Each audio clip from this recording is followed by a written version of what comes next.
आदाब, ये आकाशवाणी है। खबरों के साथ मैं कलीम अहमद।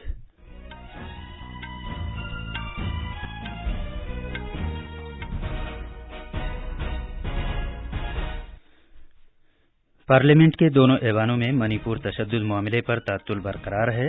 लोकसभा की कार्रवाई दिन के 2 बजे तक के लिए मुलतवी कर दी गई। बीएसएफ के एहलकारों ने जम्मू कश्मीर के सांबा जिले में बैनुल-अक़वामी सरहद पर एक पाकिस्तानी दरअंदाज को गोली मारकर हलाक कर दिया।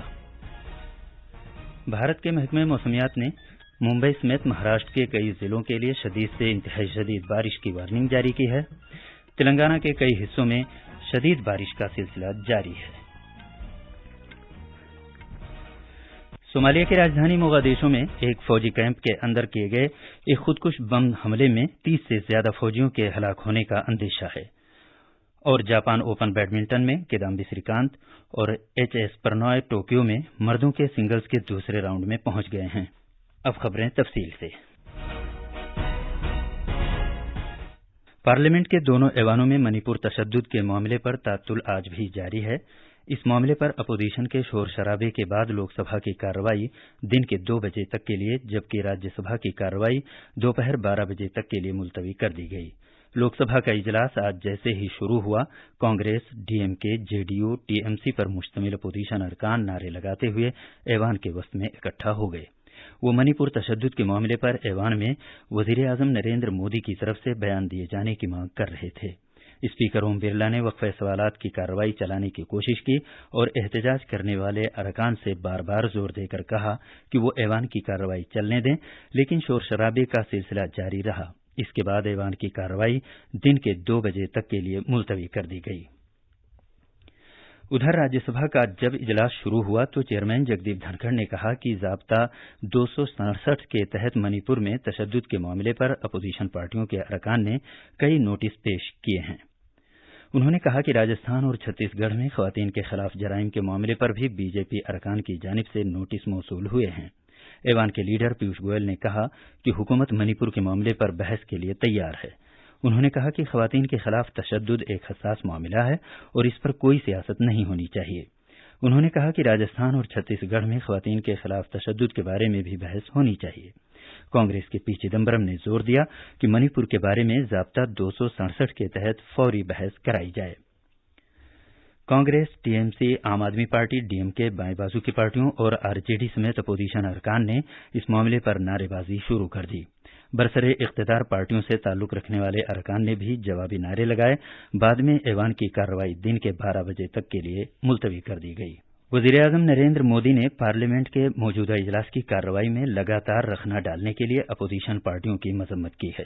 जनाब मोदी ने कहा कि उन्होंने इससे पहले ऐसी अपोजिशन नहीं देखी जिसकी कोई समत न हो। उन्होंने अपोजिशन पर नुक्ताचीनी करते हुए कहा कि उनके रवैये से जाहिर होता है कि उन्होंने आइंदा बरसों में भी अपोजिशन में ही रहने का ज़हन बना लिया है। जनाब मोदी ने ये बात पार्लियामेंट हाउस कॉम्प्लेक्स में बीजेपी पार्लियामानी पार्टी की मीटिंग से खिताब करते हुए कही।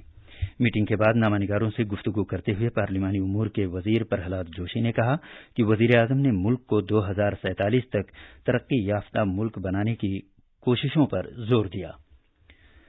जनाब मोदी ने यह कहा कि हर असेंबली हलके में 15 अगस्त को हर घर तिरंगा प्रोग्राम का एहतमाम किया जाए। बीजेपी के आला रहनुमा रविशंकर प्रसाद ने बताया कि वजीर आजम ने इस एतमाद का भी इजहार किया कि उनकी सरकार 2024 में फिर से इख्तिदार में आएगी। सरहदी हिफाजती दस्ते के एहलकारों ने जम्मू कश्मीर के सांबा जिले में बैनुल-अक़वामी सरहद पर एक पाकिस्तानी दरअंदाज को गोली मारकर हलाक कर दिया। जम्मू के हमारे नामानिगार ने खबर दी है कि सरहद पर तैनात चौकस जवानों को पीर को देर रात सांबा जिले के रामगढ़ सेक्टर में एसएमपुरा चौकी के नजदीक मशकूक नकलो हरकत का अंदाजा हुआ। बार बार वार्निंग के बावजूद जब मुश्तबह दरअंदाज ने कुछ ध्यान नहीं दिया तो हिफाजती एहलकारों ने गोली चलाई। फायरिंग में एक शख्स को गोली लगी और वो मौके पर ही हलाक हो गया। इलाके की तलाशी का काम जारी है। मारे गए पाकिस्तानी स्मगलर के पास से तकरीबन 4 किलोग्राम मुश्तबह मुनशियात के 4 पैकेट भी मिले। ये आकाशवाणी है।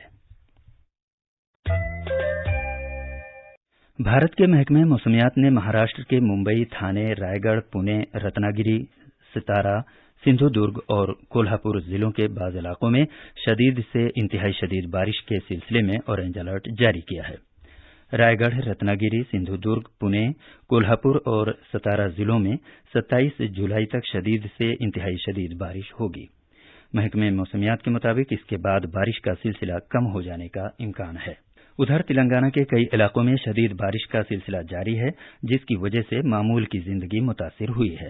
نظام آباد ضلع کے ویلپور میں 24 گھنٹے میں 461.5 ملی میٹر بارش ریکارڈ کی گئی۔ محکمہ موسمیات نے ریڈ الرٹ جاری کیا ہے کہ آئندہ 3 دنوں میں ریاست کے کئی ضلعوں میں شدید بارش کا امکان ہے۔ صومالیہ کی راجدھانی موغادیشو میں کل ایک فوجی کیمپ کے اندر خودکش بمبار کے ذریعے کیے جانے والے دھماکے کے بعد 30 سے زائد فوجیوں کی ہلاکت اور متعدد کے زخمی ہونے کا خدشہ ہے۔ زخمیوں کو قریب کے اسپتال میں داخل کیا گیا ہے۔ شہر کے مغربی جانب ہوڈون ضلع کے جلے سیاد کیمپ کے اندر ہونے والے اس دھماکے کی آواز شہر کے کئی حصوں میں سنی گئی۔ متاثر ہونے والے فوجی ایک فوجی کارروائی سے پہلے ریفریشر کورس کے لیے موغادیشو میں تھے، جہاں صومالیہ کی حکومت شدت پسند گروپ الشباب کے خلاف لڑائی کا منصوبہ بنا رہی تھی۔ جیو نیوز نے خبر دی ہے کہ پاکستان کے انتخابی کمیشن نے سابق وزیر اعظم عمران خان کی گرفتاری کے لیے غیر ضمانتی وارنٹ جاری کیا ہے۔ پاکستانی حکام نے خان کو بدعنوانی کے ایک معاملے میں مئی میں گرفتار کیا تھا، جس کے بعد ملک بھر میں بدامنی پھیل گئی تھی۔ انہیں چند روز کے اندر ہی رہا کر دیا گیا تھا۔ فوری طور پر یہ معلوم نہیں ہو سکا ہے کہ چناؤ کمیشن کا حکم کس الزام کے سلسلے میں ہے اور کیا پولیس وارنٹ پر کارروائی کرے گی۔ مالدیپ اور بھارت دونوں نے سرحد پار کی دہشت گردی سمیت ہر طرح کی دہشت گردی کی سخت مذمت کی ہے، چاہے وہ کسی بھی شکل میں ہو۔ ایک جامع اور ٹھوس طریقے سے دہشت گردی کا مقابلہ کرنے کے لیے بین الاقوامی تعاون کو مستحکم کرنے کی ضرورت پر زور دیتے ہوئے دونوں ملکوں نے بھارتی بحر ہند خطے میں سیکیورٹی کو برقرار رکھنے کے ایک اہم پہلو کے طور پر انسداد دہشت گردی کے شعبے میں تعاون کے عزم کا اعادہ کیا۔ فریقین نے دہشت گرد تنظیموں کی جانب سے پیدا کیے جانے والے خطرات کا بھی جائزہ لیا، جن پر کہ اقوام متحدہ کے تحت پابندیاں عائد ہیں۔ دونوں نے دہشت گردی کے تمام نیٹ ورک کے خلاف ٹھوس کارروائی کی ضرورت پر زور دیا۔ بھارت برطانیہ آزاد تجارتی معاہدے FTA کے لیے بھارت اور برطانیہ نے 11ویں دور کی بات چیت مکمل کر لی ہے۔ یہ بات چیت ہائیبریڈ طرز پر ہوئی اور متعدد بھارتی عہدیدار مذاکرات کے لیے لندن گئے، جبکہ دیگر نے ورچوئل وسیلے سے اس میں شرکت کی۔ بھارت کے کدامبی سری کانت اور HS پرنوائے آج ٹوکیو میں جاپان اوپن بیڈمنٹن ٹورنامنٹ کے دوسرے راؤنڈ میں پہنچ گئے۔ سری کانت نے پہلے راؤنڈ کے میچ میں تائیوان کے چو چین کو 21-13، 21-13 سے ہرایا، جبکہ پرنوائے نے عالمی نمبر 5 چین کے لی شیفینگ کو 21-13، 21-17 سے ہرایا۔ البتہ آکارشی کشیپ اپنا میچ جاپان کی اکانے یاماگوچی سے 21-17، 21-17 سے ہار گئیں۔ بھارت کی گایتری گوپی چند اور ٹریسا جولی کی خواتین کی جوڑی جاپان کی ای سوزی اور سیاکا ہوبارا کو ہرا کر دوسرے راؤنڈ میں پہنچ گئی۔ آخر میں خاص خبریں ایک بار پھر۔ پارلیمنٹ کے دونوں ایوانوں میں منی پور تشدد معاملے پر تعطل برقرار ہے۔ لوک سبھا کی کارروائی دن کے 2 بجے تک کے لیے ملتوی کر دی گئی۔ BSF کے اہلکاروں نے جموں کشمیر کے سانبا ضلع میں بین الاقوامی سرحد پر ایک پاکستانی درانداز کو گولی مار کر ہلاک کر دیا۔ بھارت کے محکمہ موسمیات نے ممبئی سمیت مہاراشٹر کے کئی ضلعوں کے لیے شدید سے انتہائی شدید بارش کی وارننگ جاری کی ہے۔ تلنگانہ کے کئی حصوں میں شدید بارش کا سلسلہ جاری ہے۔ صومالیہ کی راجدھانی موغادیشو میں ایک فوجی کیمپ کے اندر کیے گئے خودکش بم حملے میں 30 سے زیادہ فوجیوں کے ہلاک ہونے کا اندیشہ ہے۔ اور جاپان اوپن بیڈمنٹن میں کدامبی سری کانت اور HS پرنوائے ٹوکیو میں مردوں کے سنگلز کے دوسرے راؤنڈ میں پہنچ گئے ہیں۔ اس کے ساتھ ہی خبروں کا یہ بلیٹن ختم ہوا۔